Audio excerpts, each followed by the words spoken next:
Welcome to new TV Telugu. AP CM Chandrababu Polavaram project పనులను పరిశీలించారు. అనంతరం అక్కడే మీడియాతో మాట్లాడుతూ తెలంగాణతో నీటి వివాదాలపై సున్నితంగా స్పష్టంగా స్పందించారు.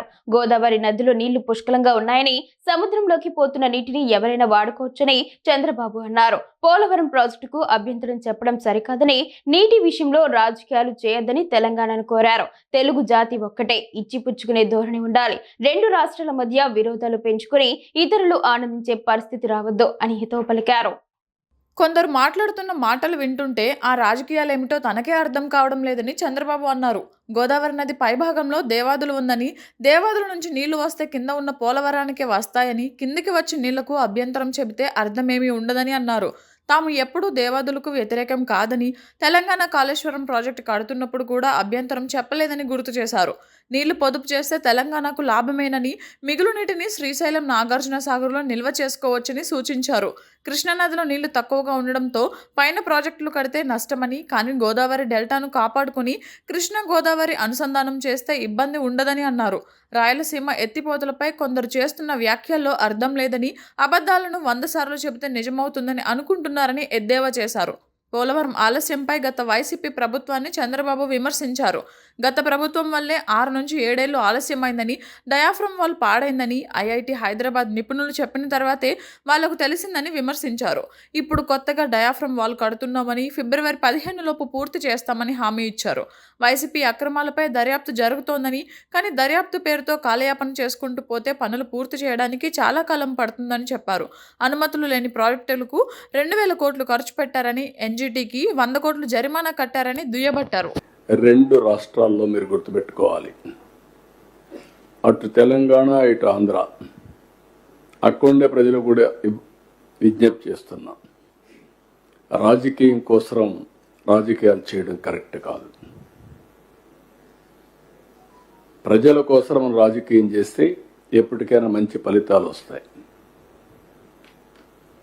తెలంగాణలో స్టార్ట్ చేసిన దేవాదుల ప్రాజెక్ట్ నేనే స్టార్ట్ చేశాను. కల్వకుర్తి నేనే స్టార్ట్ చేశాను. Lift irrigation, first Madhavareddy lift irrigation, highest lift in the country.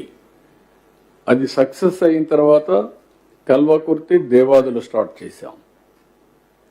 ఏదైతే కృష్ణా డెల్టా ఆధునీకరణ కోసం పెట్టి 20 టీఎంసీ నీళ్లు పొదుపు చేసి ఆ నీళ్లు చూపించి భీమా లిఫ్ట్ ఇరిగేషన్ క్లియర్ చేశాం.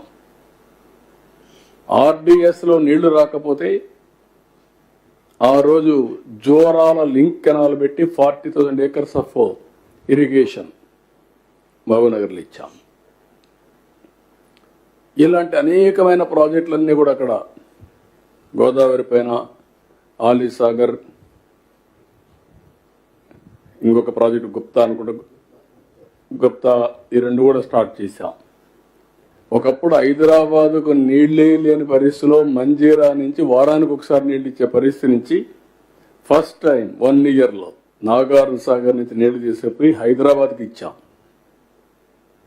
ఈరోజు హైదరాబాద్లో ఇవన్నీ చేసి తెలుగు జాతి కోసం ఒక బ్రహ్మాండమైన నగరం ఉండాలని one of the best ecosystem create చేశాం. నాలెడ్జ్ సిటీకి ప్రారంభించాం.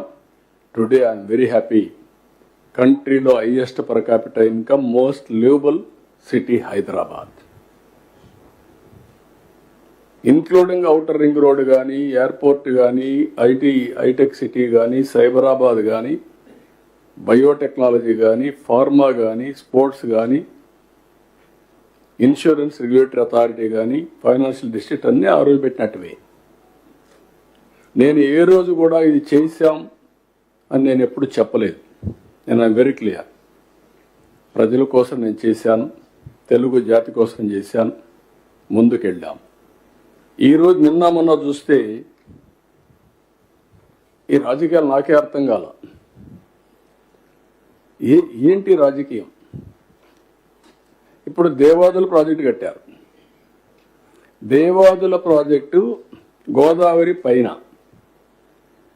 అక్కడి నుంచి నీళ్ళు వస్తే పోలవరానికి వస్తాయి. పోలవరం నీళ్ళు వచ్చి గోదావరి నుంచి మీరు నీళ్లు తీసుకుంటే, నేను అబ్జెక్ట్ చేయకపోతే, మీరు పోలవరం నీళ్లు తీసుకుంటే మీరు అబ్జెక్ట్ చేస్తే ఏమన్నా మీనింగ్ ఉంది? ఇంట్లో పైన నీళ్లు తీసుకొని ఎక్కడ పోయారు? మంజీరాకి తీసుకెళ్ళి తప్పలేదు. నేను ఆ రోజు కూడా వెల్కమ్ చేస్తాను, ఇప్పుడు వెల్కమ్ చేస్తున్నా. గోదావరిలో పుష్కలంగా నీళ్లు ఉన్నాయి, కంప్లీట్ చేయండి. నేను ఈ నీళ్లు తీసుకొని ఇంకొంచెం ముందుకెళ్ళి పొదుపు చేస్తే ఆ నీళ్లు ఉపయోగించుకుంటే రాయలసీమ కూడా బాగుపడుతుంది. అవసరమైతే మనకు కానీ అన్ని కలిసి వస్తే తెలంగాణకు కూడా నీళ్ళు ఇవ్వచ్చు. నాగార్జున సాగర్, శ్రీశైలం నీళ్లు పెడితే వాళ్ళు కూడా వాడుకోవచ్చు. అవసరమైతే ఇక్కడ మనం వాడుకున్నప్పుడు నీళ్లు మిగిలితే ఏం చేస్తాం? అవసరమైతే వాళ్ళు కూడా వాడుకునే పరిస్థితి ఉంటుంది. ఏంటి ఇవన్నీ? దానికి పోటీ పడి మాట్లాడడం ఏంటంటే నాకుండే ప్రజలు అర్థం చేసుకోవాలి. మీరు మంజీరాకు తీసుకున్నప్పుడు నేను వెల్కమ్ చేశాక తప్పులేదు. దేవాదులు ఇంకా ముందుకు తీసుకెళ్ళండి నీళ్లు, తప్పే ఉన్నట్లు. ఉండేది ఏదైతే కృష్ణాలో నీళ్లు తక్కువ ఉన్నప్పుడు పైన కడితే ఇంకా నష్టం. అది ప్రొటెక్ట్ చేసుకుంటూ కృష్ణా డెల్టాని ప్రొటెక్ట్ చేసుకొని గోదావరిని అనుసంధానం చేసుకోగలిగితే రాష్ట్రంలో ఇబ్బందులు లేవు. ఇప్పుడు నిన్న చూస్తున్నాం రాయలసీమ లిఫ్ట్ ఇరిగేషన్. ఏంటి దాని మీద ఇవన్నీ ఉందా? దాంట్లో మీనింగ్ ఉందా? వాస్తవాలు ఈ విధంగా ఉంటే చిల్లర రాజకీయాలు చేయడం ఏంటండి? మీరు అధికారంలో ఉంటే ఒక రూపాయి ఖర్చు పెట్టలేదు. దీనిపైన ఏం చేశారు? అనవసరంగా పెట్టి ఒక 900 కోట్లు కాంట్రాక్ట్ పే చేశారు.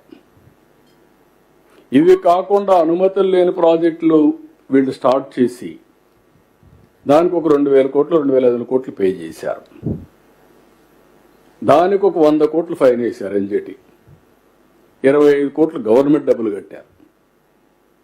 అంటే ఏంటి ఈ విచ్చలవిడితనం? ఏంటి వీళ్ళు చేసే పనులు ఏంటి? ఇప్పుడు ఏమంటారు? మేమేదో రాయలసీమను ఉద్ధరించాలనుకుని మా రామానాయుడు గారు ఎక్స్ప్లెయిన్ చేశారు. మొత్తం ఎంత ఉంటుందంటే వీళ్ళు పెట్టిన లిఫ్ట్ ఇరిగేషన్ చేయడానికి 34 టీఎంసీ. మన వాటా ప్రకారం మనకు వచ్చేది 22 టీఎంసీ. ఇప్పటికే ముచ్చుమరు ఉంది అక్కడ. దాని ద్వారా నీళ్లు తీసుకోవచ్చు. నువ్వేదో పెట్టేశాను, నేనేదో పెట్టేశాను, రాయలసీమకు అన్ని న్యాయం జరిగిపోయింది. రాయలసీమ పోయి చూస్తే ఎవ్రీ రిజర్వాయర్ నీళ్లు కట్టాం, ఎవ్రీ రిజర్వాయర్ని పూర్తి చేశాం. ఎప్పుడూ రానటువంటి బ్రహ్మసాగర్ కూడా నీళ్లు ఇప్పించి పూర్తి చేశాం. ఈ సంవత్సరం 17 టీఎంసీ 18 టీఎంసీ నీళ్లు బ్రహ్మసాగర్లో ఉన్నాయి. That is our commitment.